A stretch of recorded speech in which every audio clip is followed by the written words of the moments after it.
And here we have a nice patch of New Jersey's state flower, multifloral rose. And that's something you don't see every day.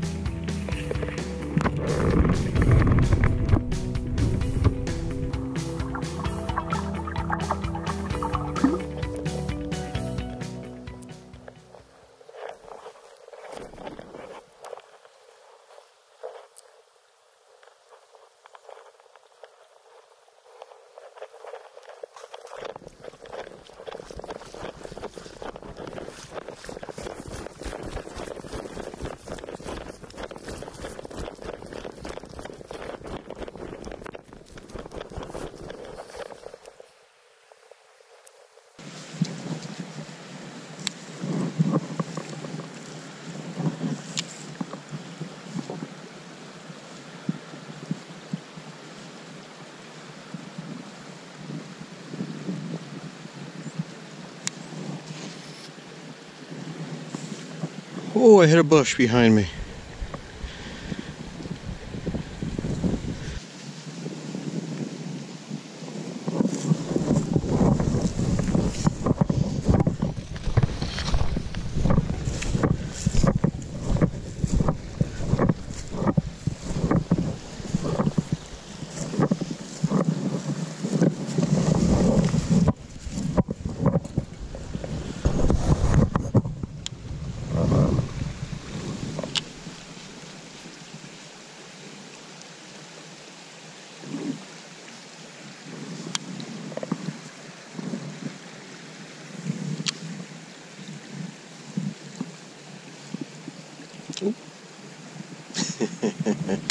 Want to whack it right on the bank.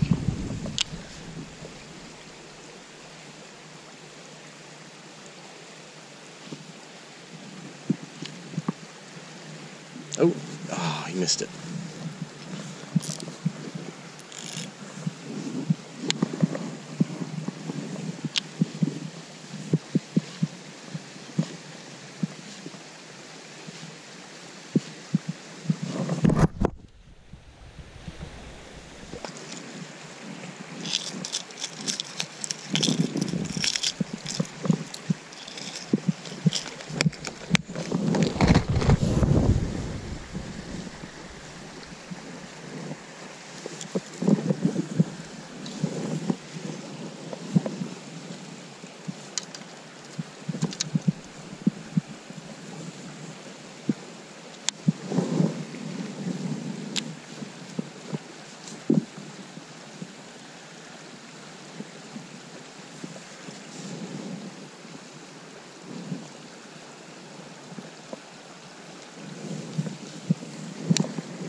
That's that same brownie that hit it multiple times right on the bank.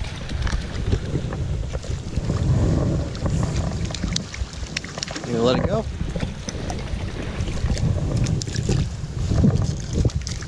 There we go. Thanks, buddy. Beautiful brownie.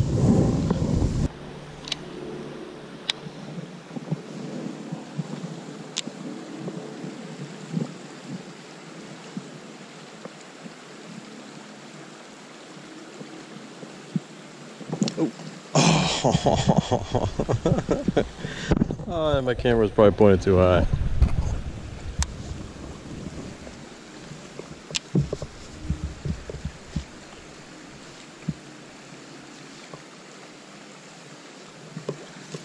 Oh, hit it on the paws.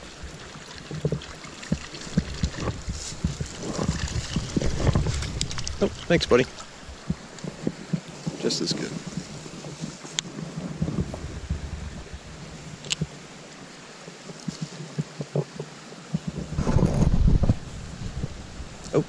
He just came on the surface after it.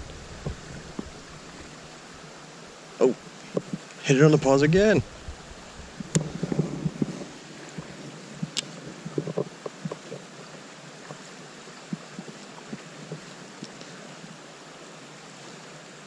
I think I'm going to put my GoPro in the water. I just got to see.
Oh, got him.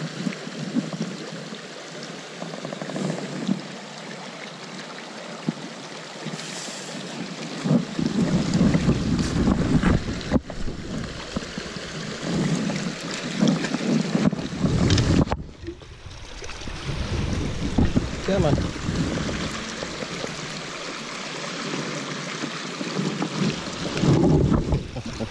What did you do? You got yourself all wrapped up.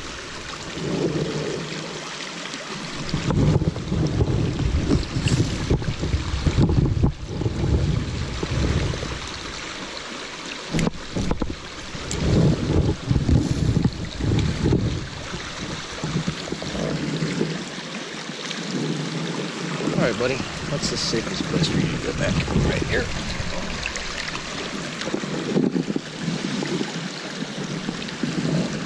What is going on, guys? Thank you all for joining me, and today I want to do a little on the water performance analysis of the Aldebaran BFS XG. Today we'll be throwing some tiny baits. That's about a 1/16 of an ounce. This is a Lucky Craft little snacky, and one thing I found already, I used this the other day. I was hoping to use 4-pound test fluorocarbon. It didn't work out as planned. 4-pound test fluoro will bind between the spool and the frame, and any little overrun and you pull it out like you would just try to pull a loose loop off, if it's bound in that frame, it'll damage the line. Had some major issues with that. Had to go up to 6-pound test. This is a Tetsu fluorocarbon 6-pound line, and I'll admit I don't often use fluorocarbon as a main line. Usually use braid and tie a knot. So I really wanted to go straight fluoro with this setup, and I can definitely tell you This stuff handles beautifully. Throwing 1/16 of an ounce baits, this one might actually even be lighter than a 1/16 of an ounce. And I can throw it easily 50 to 65 feet and no issues at all to speak of. And you can see the actual spool below the line, just to give you an idea how shallow the spool is. I think this reel comes in at a little over 4.5 ounces. This rod comes in at like 3 1/8 maybe ounces all in. You're looking at somewhere around, 7.5 ounces, I believe, the whole package, including the lure.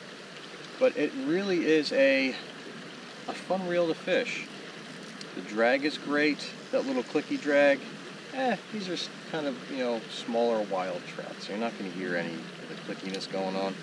But it's there, and when you are retrieving and it is set very light, you kind of know if you're gaining or if you're not gaining, which is in the past something that you really never had an idea if you were battling a nice sized trout using a Daiwa Pixie. You just didn't know if you're gaining. You're just sitting here, and unless your thumb's on the spool or if you're looking at it, you don't know if you're gaining. So it's kind of a nice little thing that if you do try to retrieve when it's kind of stalled out, I don't know if you can see that. See that spool kind of chattering? And you can hear it and you can feel it in the handle knob. So it's a really good indication that you're not gaining line. So basically stop retrieving until you lower the rod tip if you're fighting a better fish. My favorite way to cast this, if you see these little shrubby things right here, those little bastards that you don't see out of your peripheral when you're casting makes your standard sidearm cast or overhead cast kind of scary. So I tend to kind of go out over the side because I can really track the rod tip. I don't have the best vision. When I wear contact lenses, it's even worse. So for me, I try to cast in such a way that I'm not going to end up fouling on one of those things and blowing up the reel before the bait's even on its way out. Oh, I hit a bush behind me. And I can honestly say any type of casting stroke will work as long as it's a smooth casting stroke. Now, in regards to the casting brake on this is a magnetic brake from Shimano. You don't see too many mag brakes available from Shimano. That's kind of Daiwa's wheelhouse. And you can see around the perimeter there are your magnets. Now, it comes with an extra 3 in the box, and out of the box, brand new, there's 2 vacancies, so you can add 2 more magnets. And I opted to do so. I never fished this reel with 6 magnets. It's basically been fished the entire time, 8. And I can honestly say 99% of what I was throwing today, again, little 1/16 of an ounce baits, were all thrown with the mag dial setting at around 4. When I was fishing shade and it got kind of cold, I found that it was actually a little bit better to go up to 5 because the line got a little stiffer. Like, I don't know, maybe that's what it was, but there was just a stretch where that seemed like it helped me a little bit. But never had any catastrophic overruns or blow-ups. This reel does a lot of the work for you. The spool is very, very light. The spool tension adjustment that I have, if you look, I'm going to press the thumb bar down, and this is that little snacky right here. Got a tiny little bait, and just going to let it drop.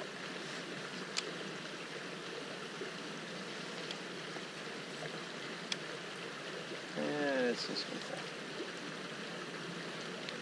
You can see what happens when it stops, when it hits the ground. So it's free. There's no spool tension at all that I fish with, and that's personal preference. If you guys want to use it, it's up to you.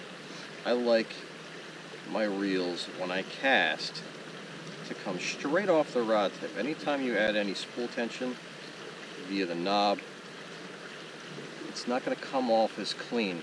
Now, in terms of what it's like to throw ultralight baits with a bait casting reel, I think the best and easiest way to describe it is you got to kind of follow the bait when you release your thumb off the spool with the rod tip. You got to kind of go along with it. You can't just make a simple snap cast with the really light stuff.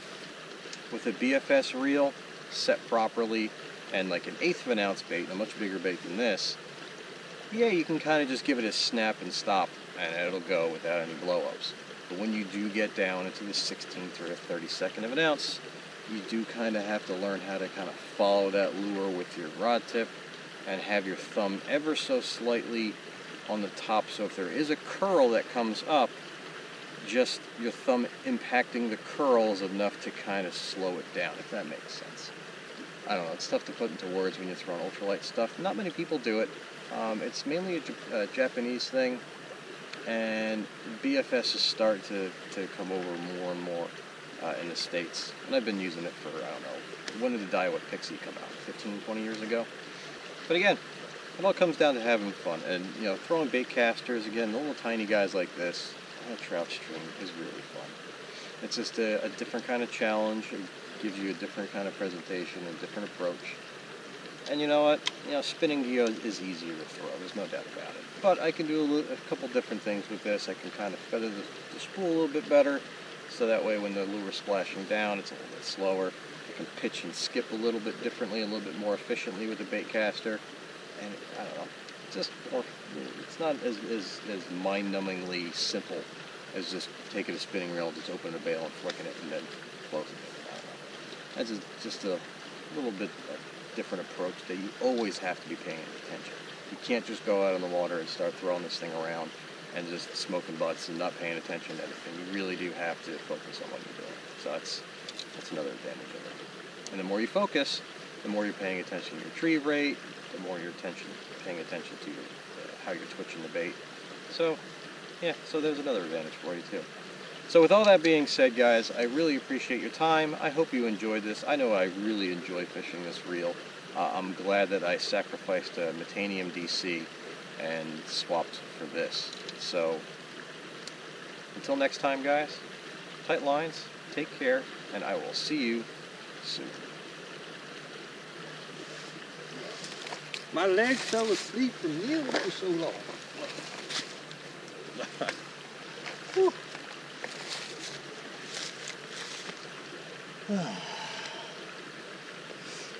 Now I got like a 2-mile walk back through the woods, and it's getting dark.